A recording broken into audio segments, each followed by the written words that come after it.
হচ্ছে সয়াবিন তেল সংক্রান্ত আমাদের হচ্ছে এখানে তারা প্রস্তুত করছে এবং এখানে হচ্ছে তারা সেটাকে আবার প্যাকেটজাত করছে।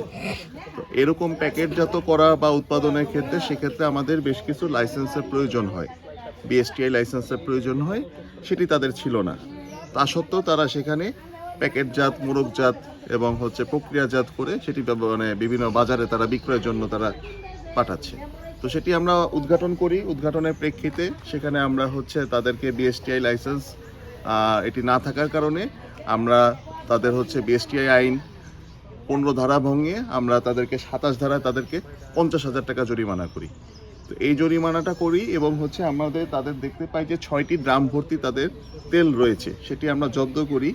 তো জব্দ তালিকা প্রস্তুত করে আমি হচ্ছে বিএসটিআই এবং হচ্ছে আমাদের স্যানিটারি ইন্সপেক্টর ওনাদেরকে দিয়েছি।